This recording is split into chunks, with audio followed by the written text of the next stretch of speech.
June 30th, 2020, last day of June. We're almost at July, Anthony. How's that make you feel? It's a little steamy in New York. A little steamy. That's going to be steamy on the show, too.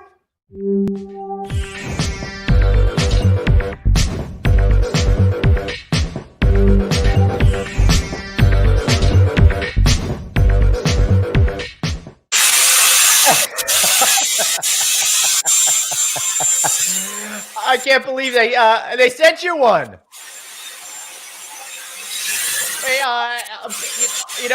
If we were together in person, I'm sure Anthony would be hitting me all over to kind of fumigate me. Anthony, how cool is that? Oh, friend at Air Essentials and Atrium Hospitality sent that to me. Yeah, just a little while ago, and as you can see, it's a little foggy in here. That's why I call it fogger.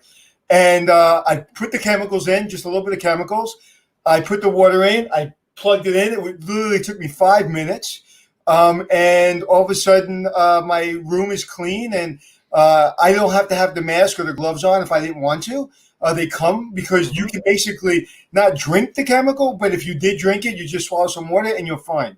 Right. Yeah, I love it. I think that was so funny. I feel like I should get one of those things too. It'd be great if I'm going to have people over. I could fumigate them. I could fumigate all the surfaces, the whole thing. You know what I used it for? I worked out this morning in my yard, and my daughter and her friend, they're both going to college for athletics, and they both use my equipment. So every time they use my mats and my weights, I wipe everything down.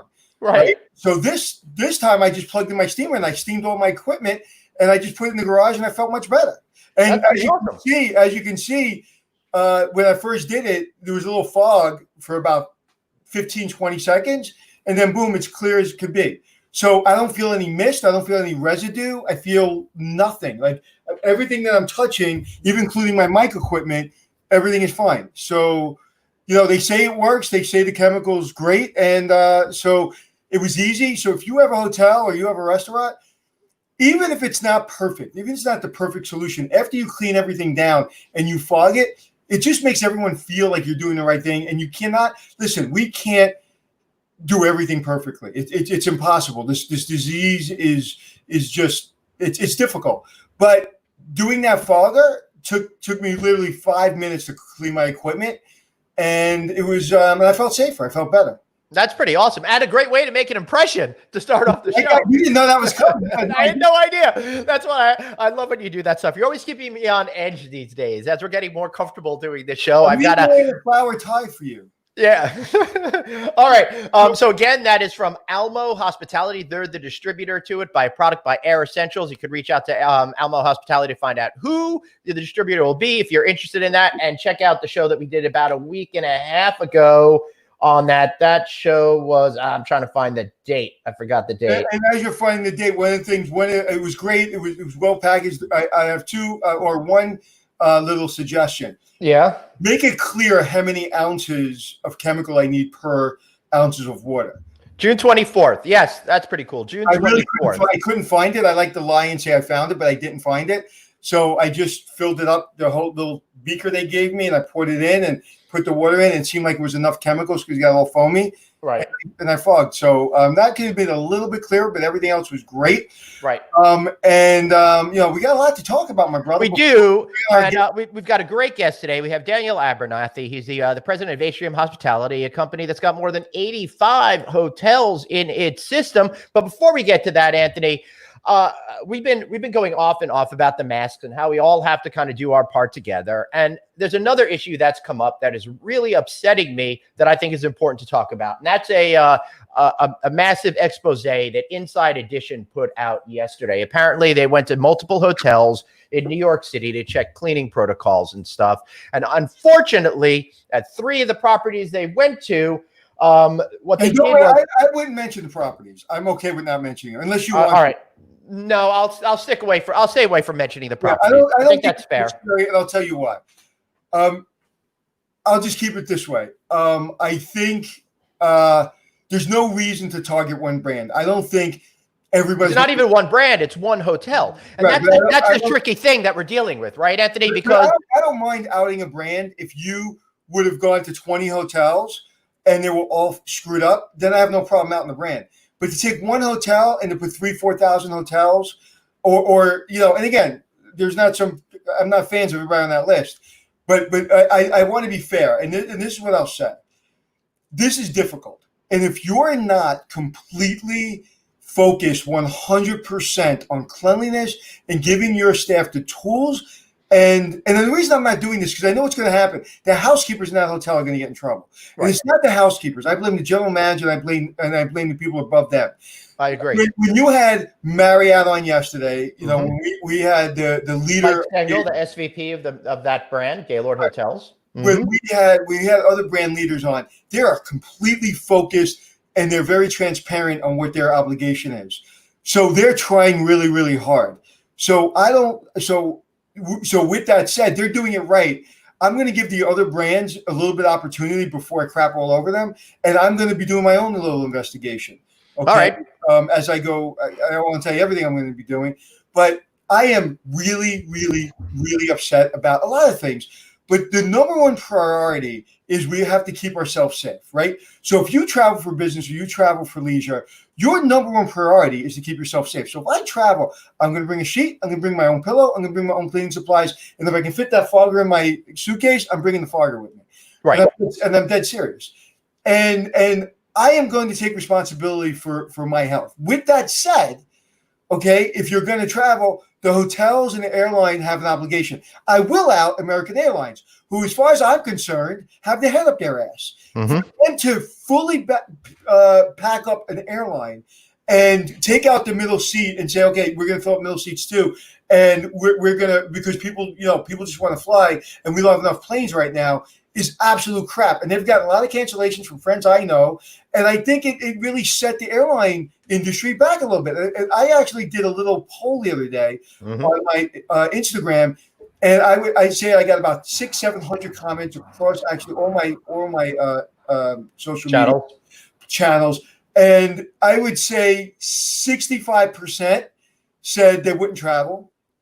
And then the rest were, I was going to travel, but American Airlines and what's happening around Arizona, Florida, and California scared the crap out of me. And then 5% wouldn't wear a mask, would spit in your face, and thinks this is all a hoax. So you have to take responsibility. I have seen, since we have done this show, brand leaders and executives really trying hard to do the best. Those brands that they mentioned in the article have work to do. Right. But the brands themselves are trying. So the whole thing, the way I see this thing, Anthony, is it's that bad apple argument, that one bad apple ruins the entire bunch, right? So any owner that's out there that is not taking these new cleaning protocols extremely seriously is going to hurt the entire industry. It is incumbent upon every single hotel out there to make sure that everything is safe and good, so when customers arrive, they can feel confidence. Because we've talked about this before. The biggest hurdle to getting people to travel is getting people to travel. And once they do, they better be clean. I disagree with you. Okay. You said the hotel shouldn't be clean? No, this is what I disagree with. There are good hotels, there are great hotels, and there are okay hotels and there are shitty hotels. From now to the end of time. And that comes down to ownership and general managers. There are some owners that are going to do well and some aren't. And the ones that don't do well are going to be skewed on social media and they're not going to have the occupancy and rates at the other hotels. So you still have to have an obligation to keep yourself safe. I do not want people listening to this and say because a couple of idiots didn't do it right or a couple of hotels didn't do it right or because some states aren't doing right, that means we throw the baby out with the bathwater. But that's what's going to happen. No, it's not going to happen. Of course it's going to happen. If customers do not feel comfortable, they're not going to go to hotels. Listen, I ran around this country for 10 years showing bed bugs and ants and dirt and filth and disgust, and people still traveled. You have an obligation, okay, when you go out. We all go out. Most people going out right now. You wear a mask, right? You keep yourself safe. I am not going to go on an airline and not clean my tray table. So what I am saying is you're 100% right. You're 100% right. And I've had these conversations with you off air. Mm-hmm. There's no one more angry than me. You and me are as angry as we can be. I get you. I got you. But what I am saying is travel is safe if you're paying attention. I would not fly American Airlines. Correct. Delta. I just had a friend of mine who was talking to me, say, hey, we're traveling. What do you think? And I said, who are you flying? She told me. I said, oh, I don't know if I fly. I wasn't American. I said, I don't know if I ever fly that airlines. I fly Delta. I go, you flying coach? She goes, yes. I go, please upgrade to business class.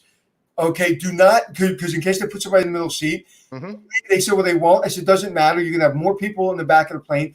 So upgrade to business class. Use your points. Do whatever you need to do. Get in business class. And then, of course, you're going to wear your mask and make sure you clean cleaning supplies and clean your tray table. She upgraded to business class and she feels a little bit better. Right. So again, we cannot stop people from traveling. We don't want people to stop traveling. These hotels, this Inside Edition should not be this should not be, oh, okay, see, it's not safe to travel. It is safe to travel if you keep yourself safe. What's not safe, okay, is people in our government not wearing masks, telling you don't have to wear a mask. It's up to you. It's your freedom of speech. It's your right to do what you want to do. And you are able to have speeches in assembly with people right on top of each other without masks.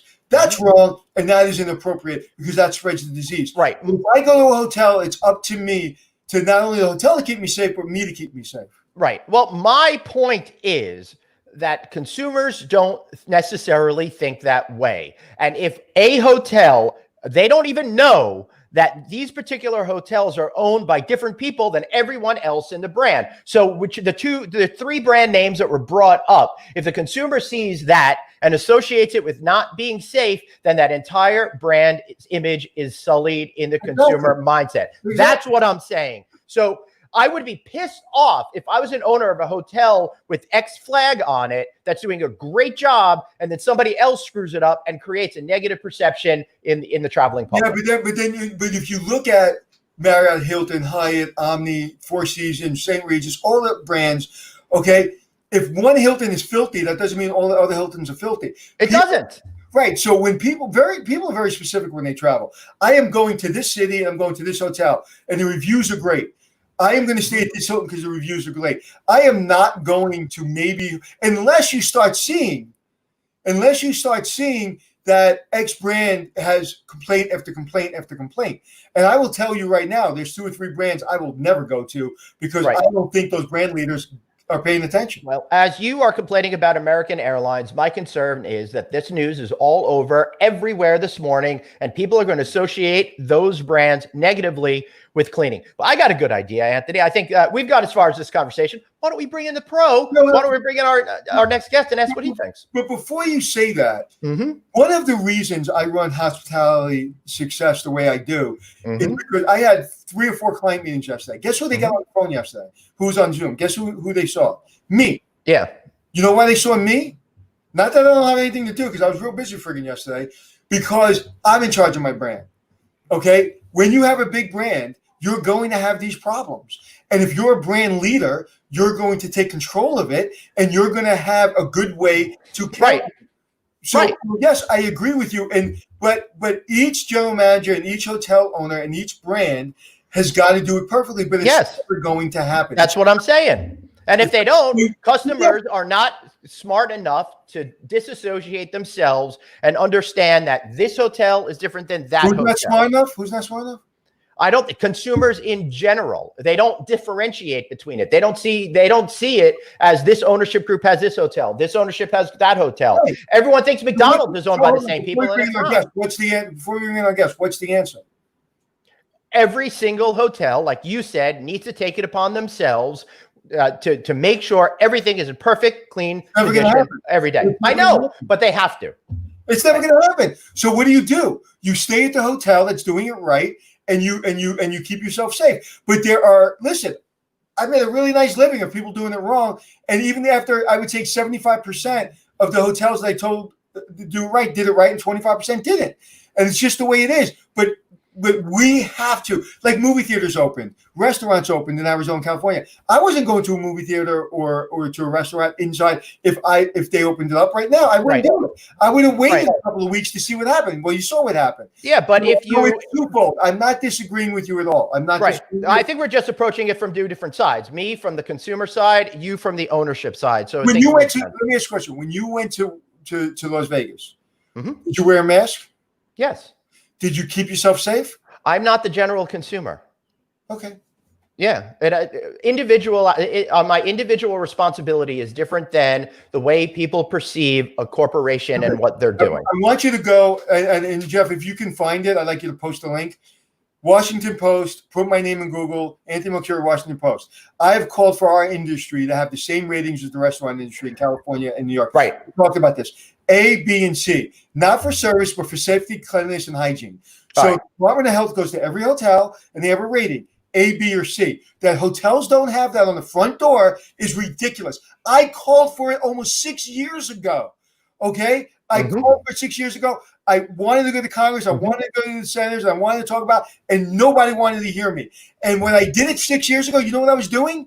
I was basically throwing my career out the window. Because that when people were talking about this, nobody wanted to see this. The brands and everybody else would have crucified me if this got international attention.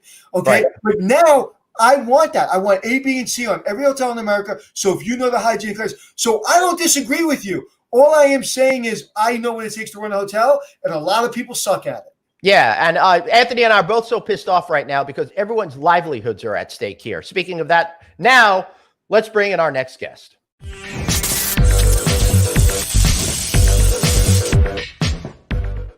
Daniel Abernethy, president of Atrium Hotels. Daniel, you came on a great day. We are calm, cool, and collected around here.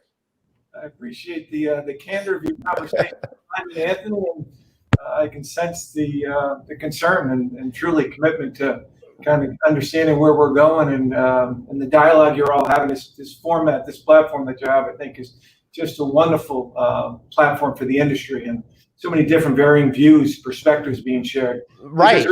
There's not one perspective. There's not one view. We got a very. You know what? This is, and you as running hotels, you've got to. You understand this, and Glenn understands this too, but we are not going to go to every restaurant. It's going to be perfect, or every bank, or every movie theater. It's not going to be perfect. You've got to use your dollars wisely. Do not go to the hotels that you don't feel are comfortable and safe. I will not fly on an airplane if it's not Delta, period. I will not stay at some of the hotels that I've stayed in the past. I will continue to go to those hotels. And I've actually canceled the trip down to Miami because I don't feel safe. I was about to go. I canceled my trip to Vegas because I was about to go. So we have to use hotels. What is not rational, okay? This is not rational to think that every hotel is going to do it perfectly. If we're waiting for every hotel to do it, we don't have the people in government giving us the right direction. We have to run this industry, and we have to run ourselves the way we know how to do it. If we wait for everybody else to do it perfectly, we'll be sitting on our couches forever. Yeah, those are valid comments. I think, at our core DNA for Atrium Hospitality, we preach about imperfections. We're imperfect creatures, right? And we're chasing an imperfect process. So our focus and commitment is how do we do it to the best of our abilities? How do we ensure we provide resources, direction to our associates? And so that when we step onto the field every day, we're prepared to do the best that we can. Mistakes happen. People cheat. People don't do the job to the best of their abilities at times. So it's very difficult, I think, from a broad perspective, to say I can guarantee that every room is clean to this level of cleanliness. That's an impossible thing to do unless you apply just a ton of resources into the rooms to have somebody check the rooms and make sure that all of the checklists are done. And in this day and age where resources are limited and payroll, even the ability to find resources to go do and then the inspectors' work are hard to find. So we're really at a very pivotal point in the industry. And I thought the comments that you all made about the inspections that were done last night really are spot on, which is, they selected 3 hotels. They went in. Each hotel had a varying level of success. I don't know if they did some other. They probably did, and probably didn't mention that. They may have gone to like 10, and they should have been forthright to say that we only went to 3 or went to X amount. So it Inside Edition, it creates that that sensationalism by leaving out that important factoid. Yeah, and that's one of the reasons I didn't want to name the things, because I also think they were. I think you're right on. Listen, you know my opinions, and I think they went after one hotel in particular, which not a big fan, but I don't think it was fair. I think what we need to do is we need to look at all the hotels and judge it on an even scorecard. Right. So sensationalism, and I don't want to keep sensationalizing it. So, Daniel, one of the interesting things we wanted to talk to you about today is you've got dozens and dozens and dozens of hotels. You have Hiltons, Marriotts, Intercontinentals, Wyndhams, the whole panoply of brands out there. Everyone's got these individual cleaning procedures and stuff like that. That must be really confusing for you to create the right type of effort to make sure that everybody is following the right protocols so you don't wind up in Inside Edition. Right. First of all, don't touch your face because that's illegal. Hey, Daniel, do me a favor. You're really close to the mic on the sheet, but not close enough to the mic on the computer. Can you get a little bit closer? Yeah, get as close as you want. That's so much better already. You're not going to rub me off. Thank you. Real quick, I think it's really interesting, and I think it speaks to how the world has changed, especially the hotel industry, because the exposés on unclean rooms is not new. We roll back the clock 3-5 years ago. And these were being done, and local television crews, news were going to hotels and seeking out bodily fluids. So it's kind of, I don't know, ironic that now the focus isn't necessarily on that. It's the emblem of the show that's left behind, that they're going back to trace to see if protocols are followed. And I think that perspective is a good perspective for that news agency to have. Let's go in and just see if they're doing what they are reported to do. And in theory, it's what the customer is paying to do. And I think the segue into the conversation that we were going to have is the brands have done a fantastic job of building their own product from a branding standpoint of how hotel rooms should be cleaned. And each one has come out and forcefully communicated to the customer, to the consumer, that they have developed a unique cleaning process. Hilton is Clean Stay with Lysol. Marriott is Commitment to Clean. IHG's is the Clean Promise. Atrium Hospitality, we did our own. We are Cleanliness Assured. And then the ALHA did Stay Clean. And so these are all well thought out models. I mean, they're truly on point to produce the outcome that we all want to produce, into what Anthony is speaking to, and Glenn, you are as well, which is how do we provide the customer what they pay for, which is a clean room.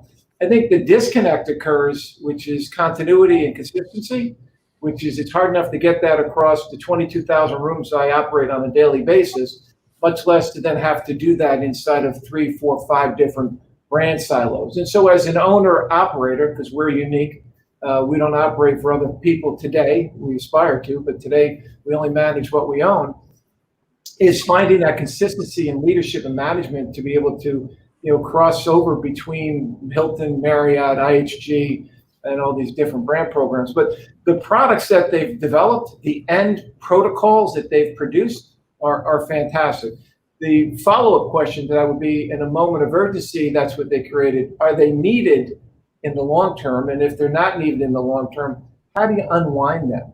Right, with Hilton, which is a very well thought out cleaning process, but they're going to seal the room.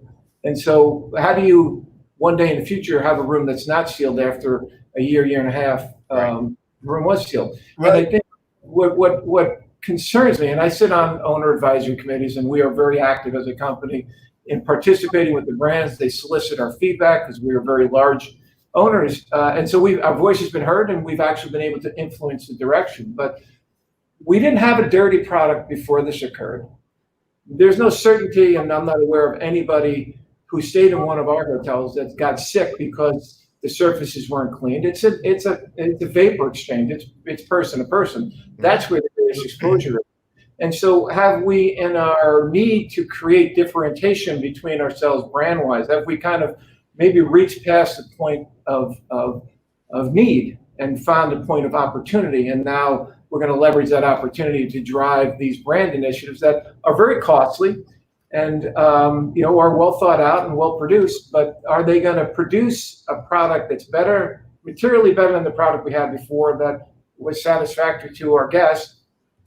And because that hasn't stopped the 30% occupancy we've been doing for the last 60 to 90 days. And what does that do? So is this product intended to influence potentially a very smaller group of customers, which are the ones much further down the road that don't want to travel? Because Anthony's got his place with who he'll fly with and who he'll stay with.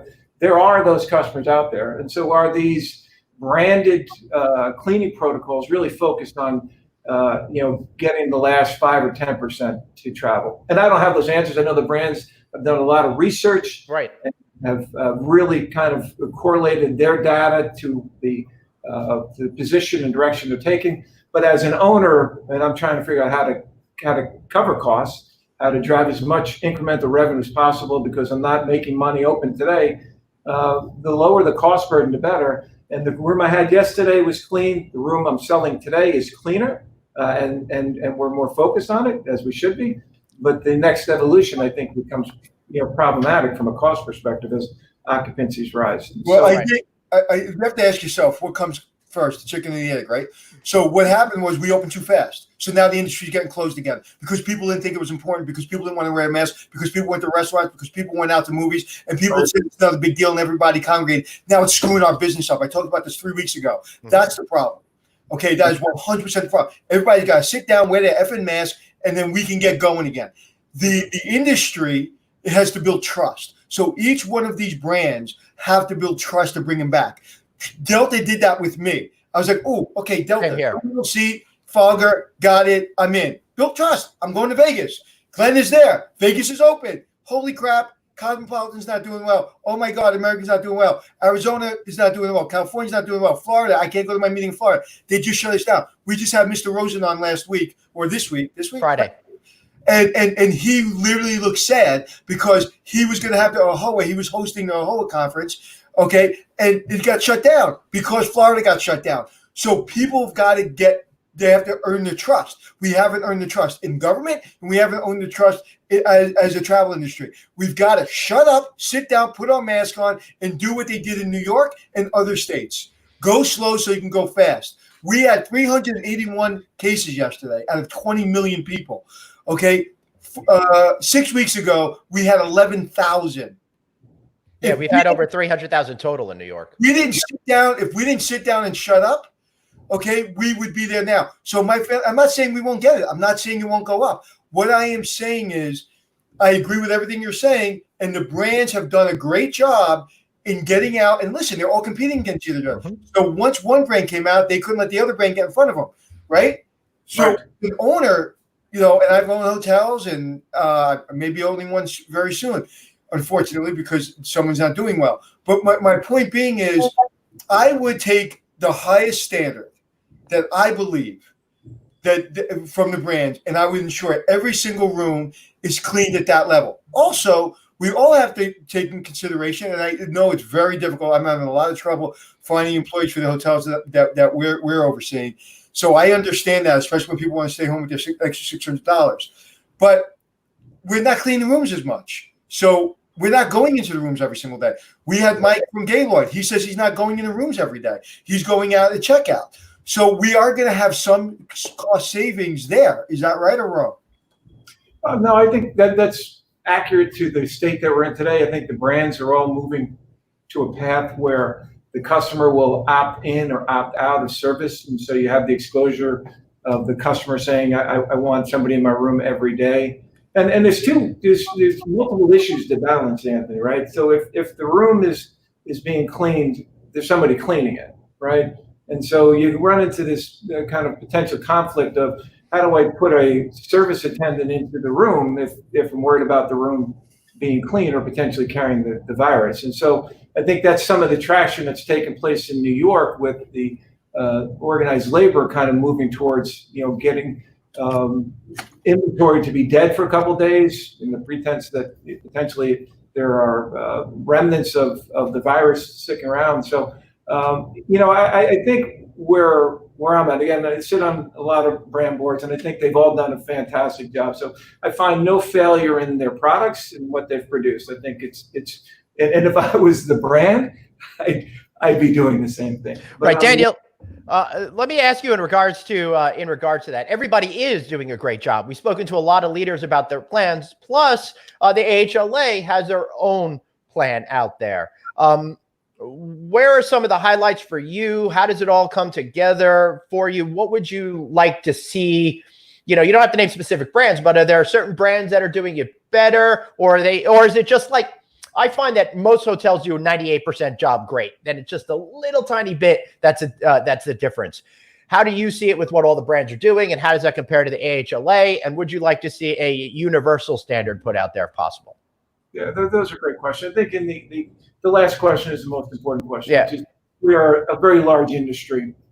We have a lobbying organization representative in the AHLA that was working down the path as well, and they've produced a fantastic program. So having that uniformity, having that as the benchmark for the industry, I think would have been appropriate and acceptable. And I think the need to reach beyond it becomes marketing and differentiation for the customer. And I'm not sure the customer is really going to be able to differentiate between them. So, where we're taken by the processes is we're in the rooms a little bit longer. We're going into the rooms and doing it a little bit deeper. The clean's a little bit deeper. We're taking out a lot of touch surfaces, so the rooms will have less FF&E as we find places where we don't want virus to potentially accumulate. That's not likely.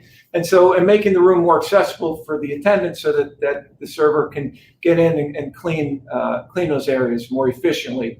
But the products that we're using, which we have always used, are EPA approved. We, Atrium Hospitality, engaged with an industrial engineer to help us build our program. So did all the brands, and we're just kind of doing the same thing. And so I don't think we've arrived at a place that's much different than the product we selling today and what we sold yesterday. I think the difference is the costs that go into it from a labor standpoint as we push out some of the branding, like with the Hilton with the Lysol piece, which is brilliant from a connectivity standpoint. I mean, there is brand awareness at the highest level. I couldn't imagine being in your position running all these hotels with all these brands. And one of the reasons I didn't want to have a big management company is because it would drive me nuts. It's just too much going on. There's two things that I think are important. One, I think you would agree with me.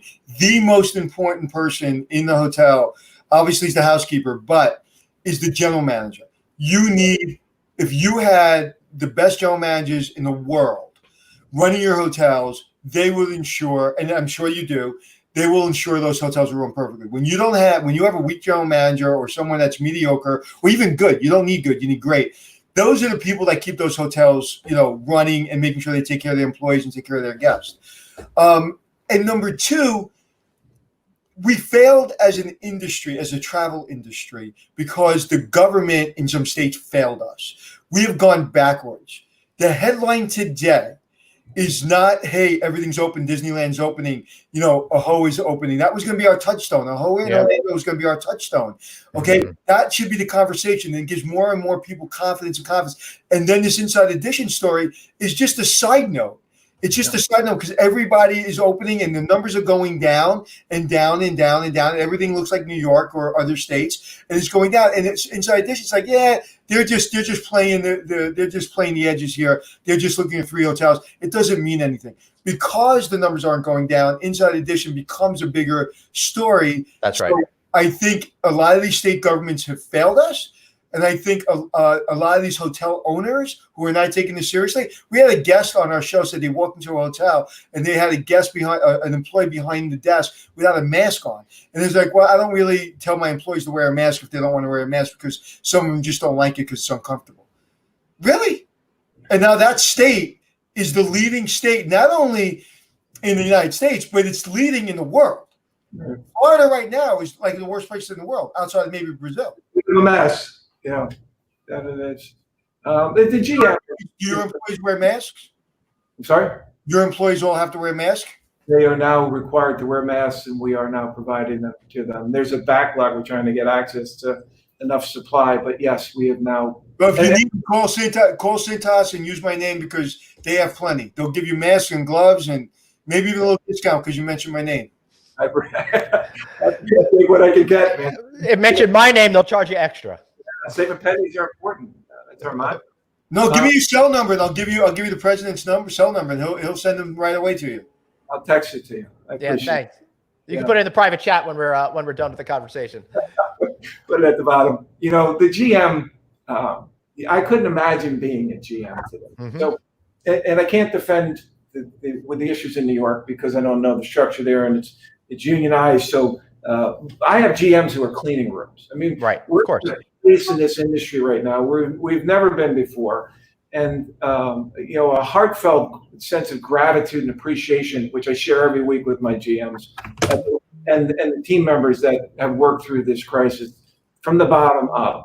Because it's not a job that they signed up for. It's not a world that they ever envisioned they'd be working in to survive, through this crisis. And these folks are showing up with great spirit and passion for hospitality and service and accomplishment. And the accomplishment piece is the most important because they're trying to find a sense of self, purpose, and value in the work that they're doing as they're down the laundry folding sheets and they're serving in the restaurant or they're checking people in, they're up tearing down guest rooms or making up guest rooms. So the GM was the catalyst for the performance hotel. The fish stinks at the head per se. Great hotels have great leaders. I've been blessed to have a great leadership team at a corporate level and regional level, and we have what we believe to be first-class, world-class operators in our hotels.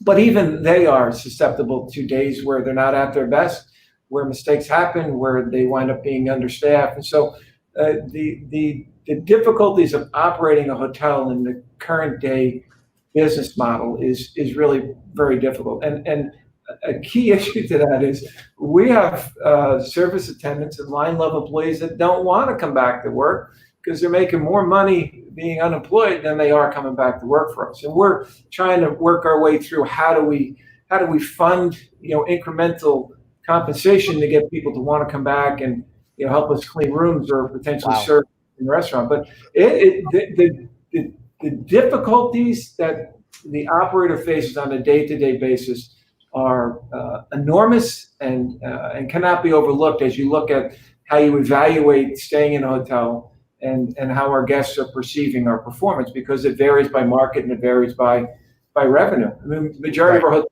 we're operating for revenue. We're not making money. We project that about a 35% occupancy and $100 ADR plus minus that we'll become GOP profitable. So we'll start actually. Right. The problems that we deal with on every day based on hotel when everything was great are really difficult. When things are bad and things were bad, it was almost insurmountable. Now with a lot of governments opening up too soon, a lot of hotels are going to go under. Okay, whereas before they would have made it. If we were going in the right direction today, today, a lot of those hotels that are going to be lost in a couple of months would have made it. And that is an absolute failure in leadership of those governments, 100%. And I don't give a crap what side of the aisle you're on. This has to do with common sense. You come into my hotel. Somebody said to me the other day, it's like, well, you couldn't make everybody wear masks. Come to my hotel and tell me if I can't make everybody wear a mask. See what happens. Right. Union, non-union. Private property, you can do whatever you want. Daniel, I got a question for you in regards to the employees and they're choosing to stay home and all of that kind of stuff. That program ends in 4 weeks. Do you think that that's going to be helpful with your outlook? Right. I see you crossing your heart there. What do you expect to happen, and what do you hope is going to happen? That's a great question. Hoping that the next stimulus bill is focused more on getting people to want to go back to work than to not want. And so I think there's a lot of momentum behind that at a federal government perspective to push forward another stimulus package that is helpful to the employer and rewards the associate who wants to work. There is a portion of the population that doesn't want to work, and so these circumstances, of course, are well for them. But what all we want to do is just give people an opportunity to earn fair, competitive wages, work in a safe workplace, feel respected, feel appreciated, and create the environment that we had before the COVID arrived. And we can't get there because we're in conflict right now, which is I can't consciously say to an associate, if you don't come back to work, I'm going to call the labor department and tell them you refuse work. That's just not the right thing to do. Right. So we're working with them, trying to educate them on why they should come back. They're first on the list for callbacks. The benefits get reinstated. And so there's 4 or 5 things that are in their best interest. Most importantly is when it changes in the future, you're at the top of the list or you're already working. But the idea that somebody who's making $500-600 a week is going to walk away from $500 or $600 a week to come back and do, to Anthony's point earlier, probably the most difficult job in the hotel business. Being a housekeeper is a very difficult, tiring task. And so there's this disconnect that's existing. And the ownership and operating companies trying to figure out how do we work our way through that. But I don't think that gets resolved quickly. And I think the other piece that will certainly occur is all these people are going to come back to work, and they're going to be making less because we can't afford to pay those types of wages. And there's going to be a high level of disappointment. So you're going to see organized labor kind of out and about in many markets, probably more coastal marketplaces than you'll see in the middle of the country. But that representation will probably become very active in the near future. Daniel, what about this idea? You talked about incentivizing, right? Perhaps the government could put into place that you bring people back at whatever the salary is that you can give them. And then perhaps the federal government could create a program to bridge that gap to help you remain profitable while making sure they have dollars in their pocket to put into the economy. Yeah, I love the idea. It's moving more towards a socialist state than a free market capital. Well, this is an emergency, and we're trying to keep people like alive and paying their bills, right? Yeah, and completely agree. Again, that's not the level of thought that I work with. There's some very smart people trying to figure out how to make it work. But there has to be a bridge, Glenn, right? Yep. How we have to go from $15 an hour to $21 or 16 to 21. How we bridge that, I don't know. I know it's not going to happen with average rate. No. Because as a matter of fact, if we're looking at some of the numbers right now, ADR for the year is set to go down 21.4%, with demand dropping 36.2%. And these are all fresh numbers from STR, with a supply drop of minus 4.4% and ADR and total inventory occupancy down 37.1%. So pretty serious. RevPAR down 50%. Which was upgraded. It was down 57%, they predicted. So we're making progress in that case. Yeah, it's an annualized basis. So really, you need a moment in time and say from Q2 forward what's going on. And then the outlook for next year. And the STAR data, I think there's some noise in it as to what's open, what's not open. You have hotels that are limiting inventory, so they can't sell to capacity, and maybe they only have 50% of rooms available. So there's some noise in it, but with certainty, the industry is under siege. From demand is off significantly, group transactions are off significantly, and they're not materializing. What is materializing is very small transactional type events in the near term, 30, 60 days away, more social oriented than business. And price point is starting to get pressured. And where this industry fails, and the legacy of it goes forever, is there's thousands of individual owners who are forced with making decisions every day about how do they protect their investment, and how they protect their investments is their most important decision. So what they do with price point and how they try to move share, in this industry is determined by thousands of different decision makers. Where airlines a little bit different. You got 3, 4, 5 big guys, and they control all their inventory. They control the price point. That's right. Not to say and they could just pull out inventory as they've done and not have it affect their pricing structure. I paid twice as much for a flight to Vegas 4 weeks ago than I typically do. Right? Hi, Anthony. All right. Somebody said I look tired. I don't feel tired. Maybe I'm too tan. You know what it is, Anthony? Lately, you've been because you're getting all hepped up about these issues. You have resting angry face. I think that people are thinking that's a tired face. Right? That's much better. I like that lip. All right. So listen. At the end of the day, this is it. 100%. This is the problem solver. Numbers go down. Trust goes up. We go. That's it. End of story. Because revenue and occupancy solves all problems. And right now, our trust in government and our trust in the COVID numbers is probably at an all-time low. And that is killing our industry. We can talk to nauseam about one standard of cleanliness. We can talk about one brand doing it well, one brand not doing it well. At the end of the day, people are going to lose their hotels and people are going to lose their jobs and people are going to go bankrupt. Right. And people are going to get real sad. And there's going to be a lot of depression. We need to get those numbers up, and that's it. That's that down, and that is the 100% way to get this.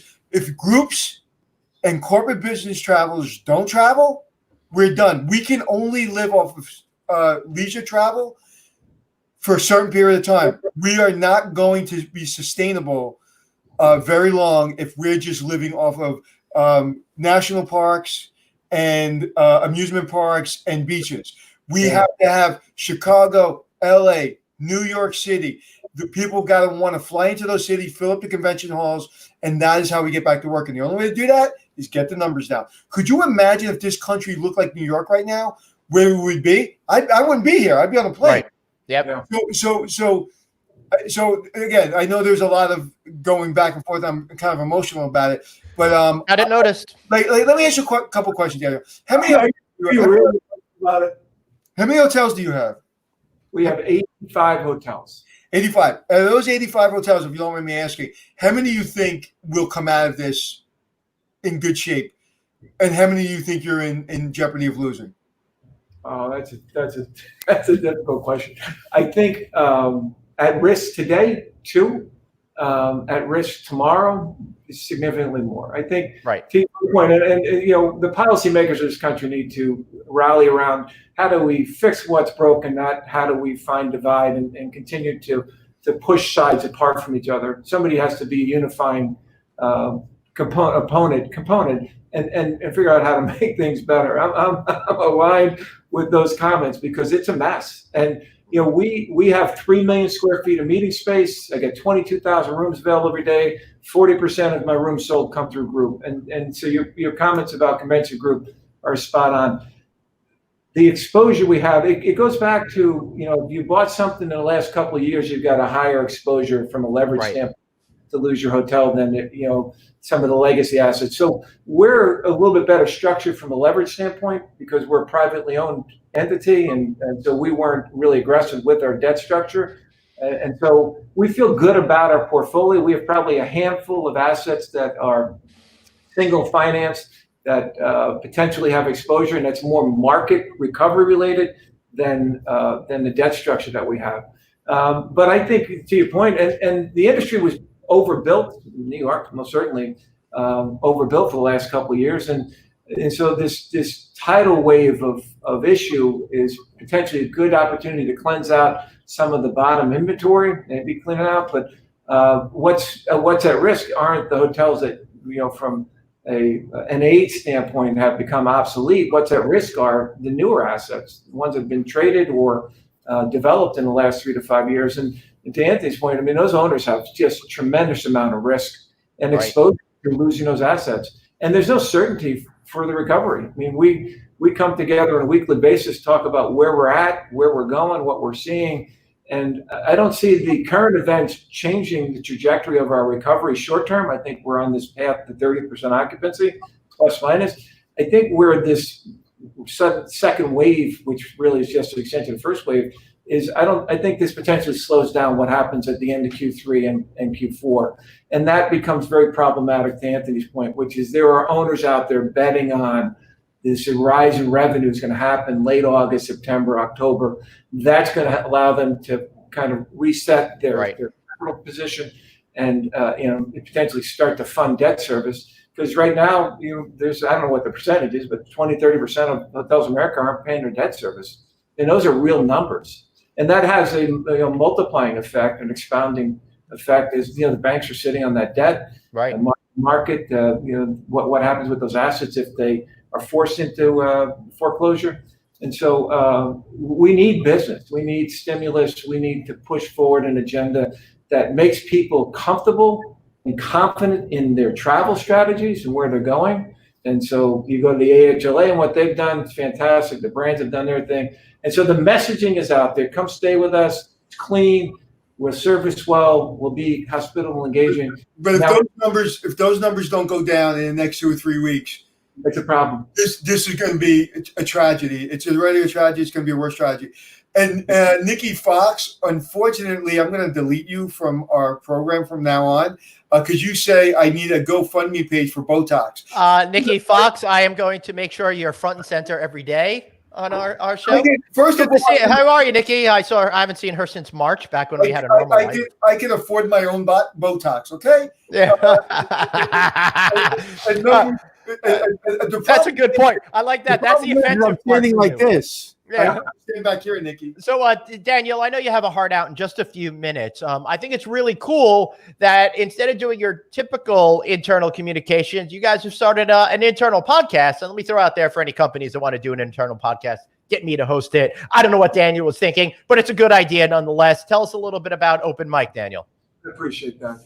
Yeah, Open Mic, we started when we launched the management company 5 years ago. We thought culturally it was important for us to come together on a quarterly basis at that point and connect on key issues of the industry, key issues of our company, cultural events that we had going on, recognize and communicate successes and also communicate kind of how we were performing, where we're at relative to our own expectations. We were in growth mode, so we'd be talking about transition of assets in. And it was a great platform for us. And as you can see in the backdrop, that's Open Mic. And so that we did quarterly, and it was a lot of fun, and I enjoy it. And our property leadership participates in it.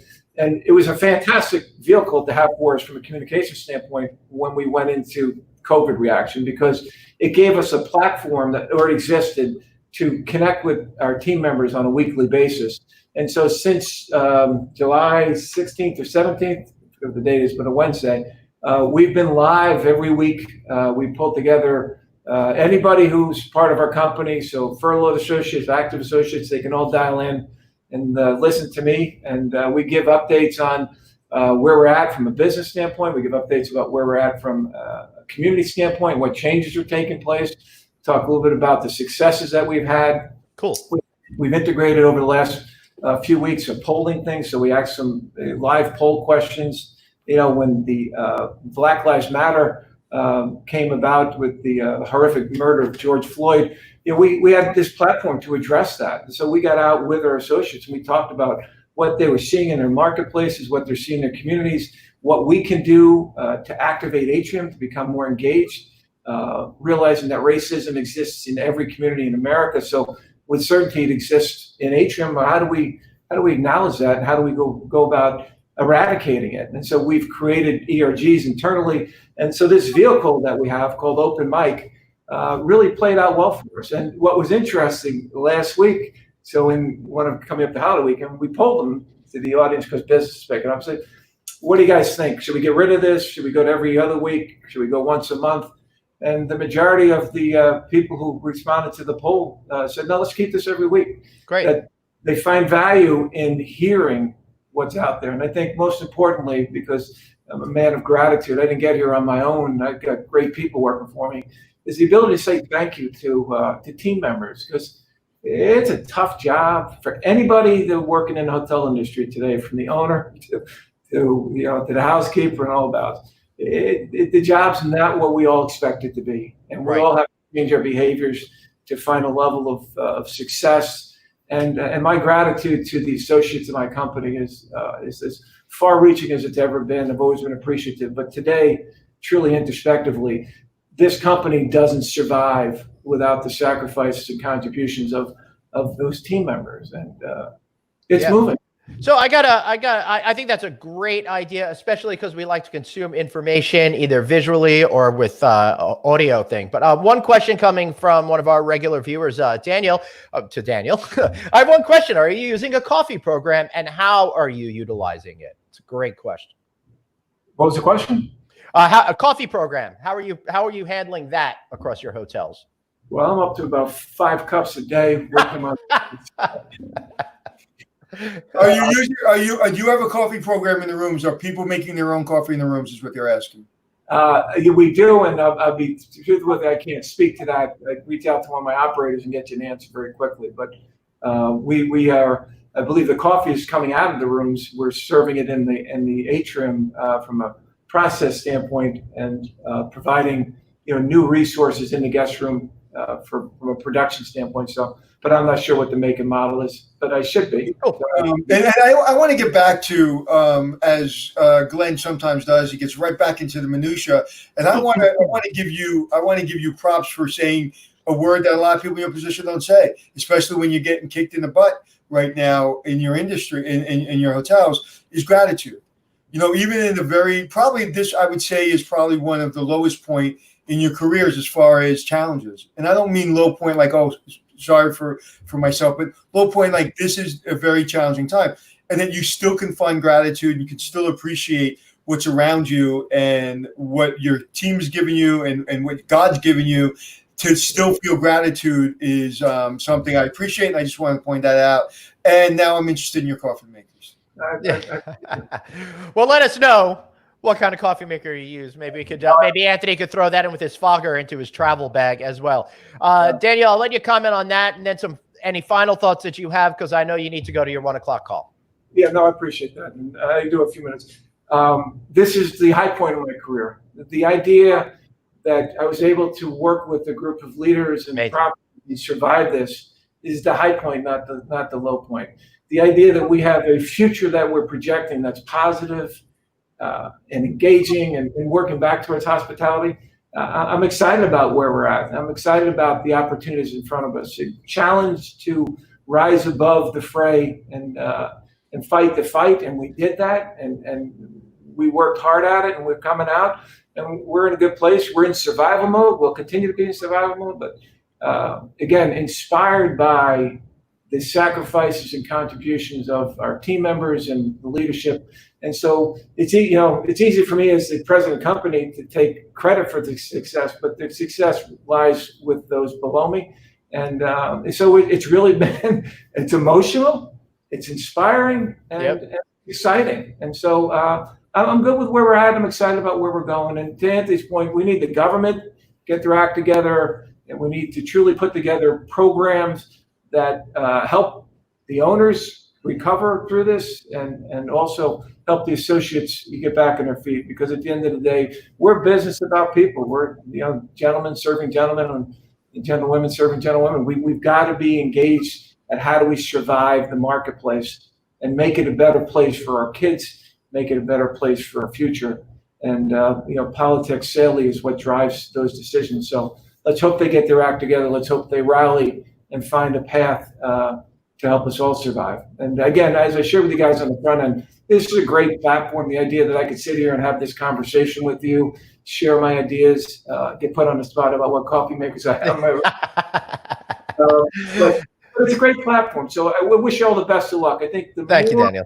You can give to the voice of people in the business and let them share ideas, the better. And the candidness and camaraderie you two share with each other is real. It comes across really well.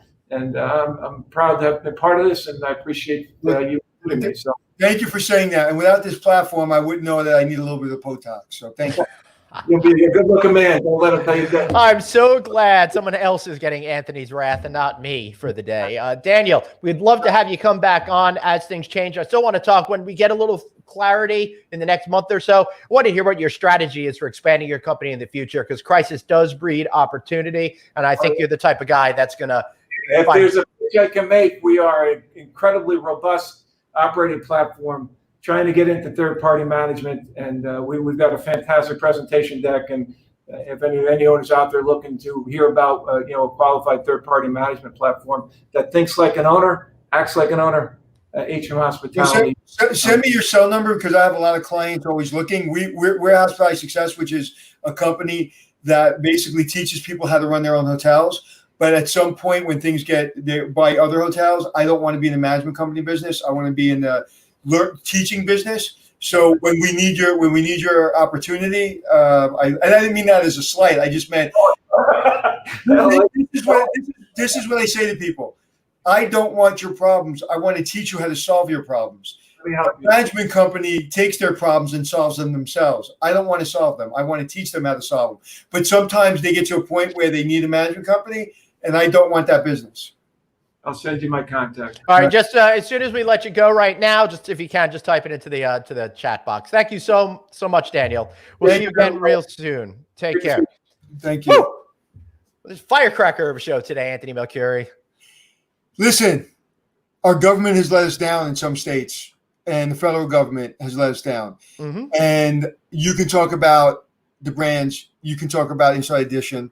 You can talk about not doing it right or wrong. Bring the numbers down. Do it right. Do it slowly, then quickly, and we will be in better shape. Our industry is going to suffer 30% more than it has to. Right. We are already getting hit really, really hard. And now we are going to get hit another 30%. So what does that 30% represent? That 30% represents people never coming back to the hotel industry because they found another job because they're laid off too long. That person doing an Uber job say, hey, you know what? I'm making pretty good money in Uber. Why am I going to go back to the front desk? The person that says, you know what? I didn't travel this summer. I saved some money. I love national parks. We're going to national parks. I'm not going to go to the big cities anymore. You know what? I was on a cruise ship. I love cruising, but you know what? Maybe I shouldn't cruise anymore. Hotels that were going to make it, 30% chance of them not making it now because it's extending. Our business, you and I, who make part of my living, I make speaking and traveling around the world. Yeah, that part of my business. I'm freaked out about it. Yeah. Which is fine because it's good for me and it actually gives me more time to work on other things. But other people that are in that position that it's fine for are going to lose out. And that, to me, is a failure of leadership. So I don't want to get into the weeds of talking about one brand not doing it well, Inside Edition, trying to make a press thing and getting all political again. At the end of the day, the numbers come down, we travel, end of story. Thank you. Wear your fucking mask. Yes, I absolutely. John, you're right. We have to keep our humor. That's the only thing that's going to be satisfying. So, What? I dropped the F-bomb, but I slipped out. What's that? I dropped the F-bomb and slipped out. That's all right. You know, we all have to get that out of our systems every once in a while. And that's what this group therapy is all about. That's why we love the fact that so many people are paying attention to our show each and every day. Anthony, as we wrap up, I want to encourage people to go check out our next hotel reboot event on July 8th. Boy, do we have an amazing lineup for that. We got Biren Patel, the chairman of AHOA. We got Ali Hope. She runs all of development for Virgin Hotels. We got Taylid Staub. She runs True Hotels by Hilton. We got Steve Van, who runs Prism Hotels. We got Mark LeBlanc of Ambridge Hospitality. Powerhouse group of people. They will help you reboot your hotels. And after you reboot them, you're going to need to find more success. How can we learn about hospitality success, Anthony? HospitalitySuccess.com or Facebook, HospitalitySuccess.com. And we're going to be doing more and more webinars where I will be new and improved because I will have Botox. And it'll be great. Yep. Micah Hill thinks you're a potty mouth. I think that's a perfect place to. You know what? It really did. I don't think I curse on air. At the end of the day, I want housekeepers to go back to work. I want our industry to go back to work. I want my friends to go back to work. I know too many people my age that are executives that have mortgages and are in financial crisis. Yeah. And mental crisis. And this is not funny. So those numbers that I literally went 32 days without looking at media. And then finally I was like, okay, New York's doing well. So let me open up my eyes to media again. And oh my God, like what happened?